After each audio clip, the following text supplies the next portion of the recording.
All right, let's get some analysis now. The ANC concluding its two-day campaign trail in the Eastern Cape.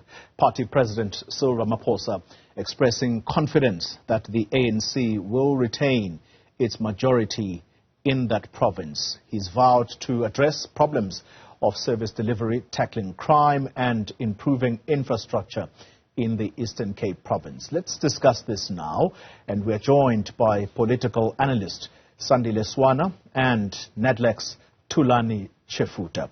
To both of you, gentlemen, thank you very much for your time. Can I begin with you, Mr. Swana?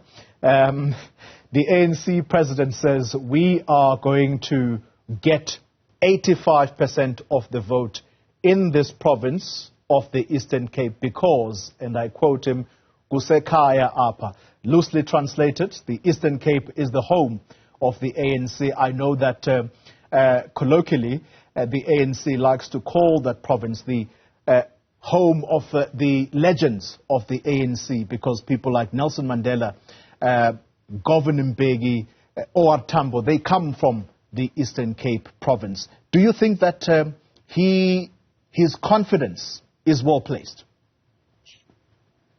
Oh, thank you so much, Collie, and good evening to your viewers. I don't think Ramaphosa has got any confidence. This would be pure bravado and just reckless propaganda, really. The true facts are that in 1994, the ANC got 84%. And taken as a whole, the period up until 2019, they were at 68.74, call it 69%. So there has been a decline from day one of the ANC. Now, with the poor performance that they've been consistent in displaying in that province, I would expect definitely that in the 2024 election, 29 May, they are going to go down once again. They are not going up, they are going down. Thank you. Let's come to you, Mr. Tshefuta. I want to think that when Mr. Swana says this is just, it's pure bravado from the leader of the ANC, some of the things that the ANC president would be counting on is job creation.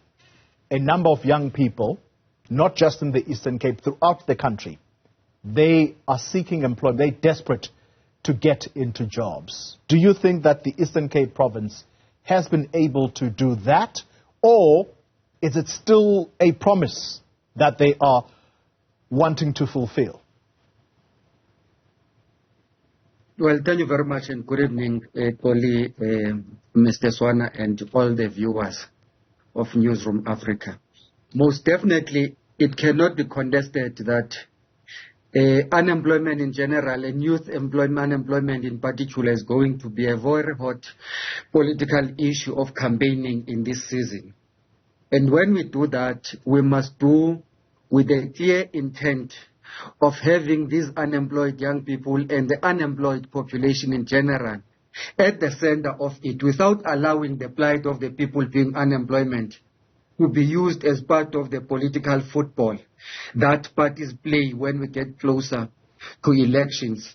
And for me, the biggest challenge is in the debate in its entirety about this election, we must hold the moral high ground where we do not allow the challenges of the day to obscure the advances that have been made over the 30 years of democracy. Equally, those advances and gains of democracy should not be used in any way to disqualify people who want to raise those pressing challenges of the day. And so that, with that being the framing, I do believe that there is a case which is empirically proven by quarterly labor force survey that shows some level of advances on improvements in employment creation, with some quarters showing regression.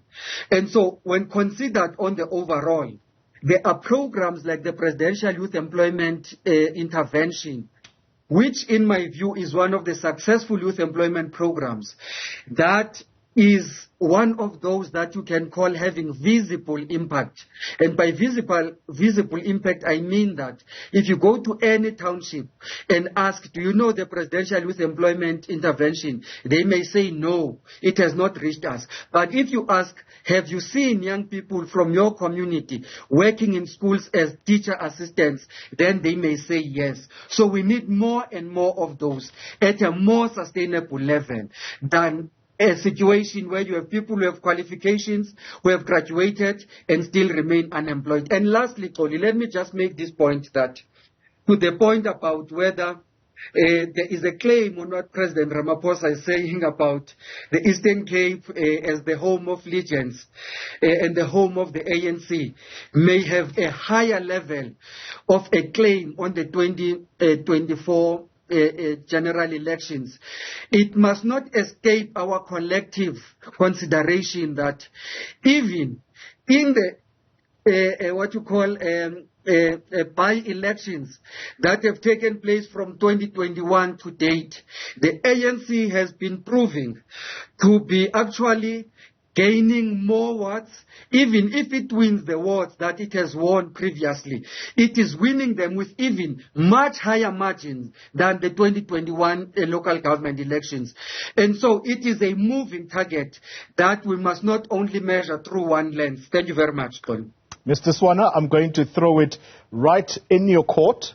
Do you agree that the ANC has indeed put itself in good stead when it comes to employment creation? Yes, it's a yo-yo effect, I think, if I were to paraphrase some of what Mr. Tshefuta is saying. But he then concludes by saying the by-elections, if they were used as a measurement, they certainly put the ANC at somewhat an advantageous position, at least in the Eastern Cape. You agree with that?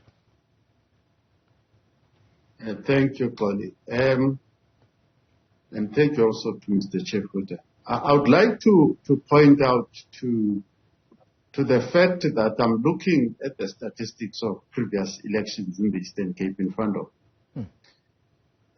Unfortunately, if you look at municipal elections from 2011 to 2021, all of them have got a red arrow pointing downwards for the ANC specifically. To the point that in the last election, 2021, they had 47.5%. So I will not debate the issue of statistics. The problem that is threatening us, although the word empirical evidence is thrown in here, there is now superstition that is entering this arena. Let's move on. What I will say to you, number one, on the side of jobs, South Africa taken as a whole, and this is what Mr. Tshefuta has got to understand, that when people talked for and spoke about jobless group, what were they actually talking about? Today, from 1994, we had about 4.6 unemployed people. Today, you have about 12 billion. And the reason that number has escalated is that even if you create new jobs, they should be more than the number of job entrants. So every year, over the years, the number of new job entrants has exceeded the new jobs created. And that has escalated, has actually almost trebled the number of unemployed people. And that has not been addressed in the Eastern Cape. I do not know if we'll discuss investment later, but I might as well delve to that because the thing that solves unemployment is investment. The Newzroom Dam has been pending since 1962, and there is no president, including Ramaphosa, Mbeki, and Zuma, who has been able to solve that problem. The Kondo King who was trying to attend to this problem eventually died before it was solved. So those are some of the problems. Although 25% of the undeveloped freshwater supplies of South Africa are in the Eastern Cape, since 1962, we failed. The ANC has, it was the National Party, but in the 30 years, the ANC has actually failed to take advantage of the very many rivers in the Eastern Cape to create dams that would then have stimulated investment. Yep. One last comment I will make is that the tourism, the last statistics I saw, from 2009, just the tourism in Buffalo City, domestic tourism declined by 60%. from 2010. Well, Mr. Tshefuta, you have been fact-checked right in the middle of our program. As far as local elections or municipal elections, whichever term you choose, the arrows are pointing down. They are red, according to Mr. Swana. As far as investment in the Eastern Cape is concerned, he uses the example of Umzimvubu Dam, and that is one of the projects that the president spoke about, president of the ANC spoke about during his weekend that he has spent in the Eastern Cape, and that has been pending for many years, as you have said. As Mr. Swana has said, what investment case is there to make by the ANC if we just use the Eastern Cape? Well, the issue of the local government elections and the indicators is not in dispute yet. Evidence is only useful in as far as you compare apples with apples, right? And the point I'm making is not taking the 2021 local government elections and comparing it to the elections before that. No, that's not what I'm saying. The point I'm making is, in 2021, we had local government elections. And from those local government elections in 2021, there have been by-elections that have been taking place since then. And then, therefore, the evidence that I'm pointing to is to the fact and the effect that the ANC has been able to win more of the wards that have been contested in those by-elections, not in the 2021 generally, what you call local government elections. Secondly, I'm even making a further point that when the ANC wins those, it wins them with even higher margin than it has done in the actual elections in 2021. And I'm raising this not as the sole measure of how the ANC will perform. In addition to all the other factors that Mr. Swana has highlighted, I'm saying this development should not be obscured to us. And I'm raising it because elections are also a function of temperament. Elections may be influenced by our national psyche at a given point in time. If there are certain decisions that are taken by government now which can stimulate the interest of the people, we may see higher numbers of people going to vote. And so, for me, it is not only the periodic 5-year elections that I'm saying we must look into. It is also everything else that happens in between. Hence the point I'm making about the by-elections themselves, just from the 2021 period coming this way. All right. The point about investments is that we must fully understand that when we talk about challenges that are even validated by the NDP, the challenges of poverty, unemployment, inequalities, economic marginalization, to juxtapose those challenges, there is a package or a basket of issues which, in my view, includes attracting investments in order to grow the economy and thereby increase employment. So when we talk about investments, it is critical to understand that there are cross-cutting factors which, if considered on one side, they may be binding constraints, and on the other side of the equation, they may be enabling factors. Okay. So what are those factors? For me, water is one of those factors. Energy is one of those factors, including skills, by the way. So if we do not invest in water, energy, and skills, they will trap investments, growth, and employment. Okay. But the minute we start to invest into those factors, they will enable investments, growth, and employment.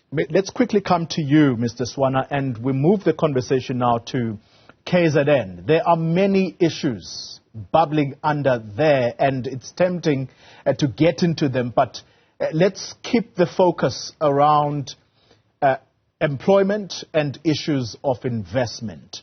I would like for you to tell me if the ANC would be as confident as the ANC president is about the Eastern Cape with the challenges that hold in KZN.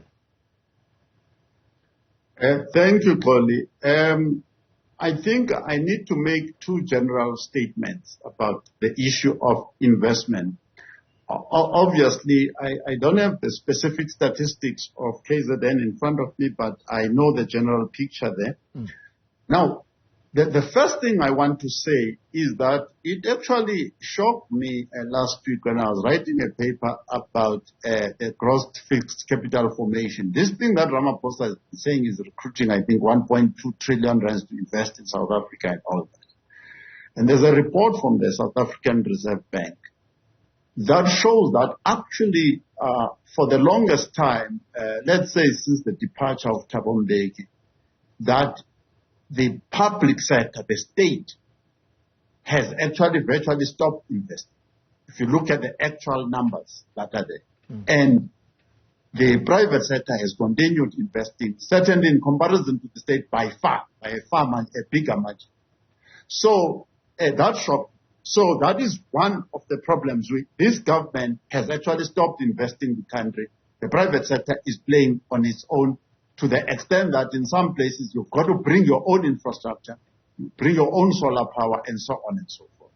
Then let's look at the water infrastructure, and that is required. You remember that there was some factories that moved, for instance, from Lichtenberg to KZN Clover, for instance, because of lack of infrastructure. But what is the overall picture on infrastructure? Bulk water resources is a D-. D means that the infrastructure is actually at the risk of failure. Supply in the major urban areas, C+, supply in all other areas, D-. Now, when you talk about sanitation, in the urban areas, you have the C major urban areas, that is the metros. All other areas other than the metros is an E, right? Which means it's basically unfit for purpose. In KZN, one other issue is that probably for more than 30 years now, the government of South Africa has failed to invest in civil infrastructure to prevent flooding through civil infrastructure and the development of that environment. So it is very, very difficult for anybody to say that they are attracting the correct level of investment in KZN today.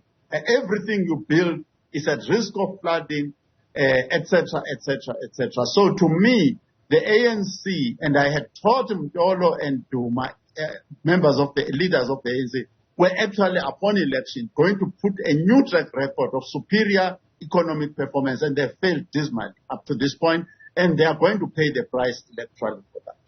Mr. Tshefuta, you get to respond and perhaps have the final word. Mr. Swana is clear that the state has almost stopped investing in the country as a whole. In fact, it is the private sector that is leading the charge here. How do you respond? Well, that is, in my view, letting the private sector off the hook on investments that could generate the so much needed employment so much more easier than we should be holding the private sector as one of those that are the owners of the economy and those that should be expected to create more jobs. And when I make that point, it is not to invalidate the deficiencies that have been made by many structures of governance that should have done better in providing enabling environment for the very same businesses to thrive and do better, even in terms of the investments that we're talking about.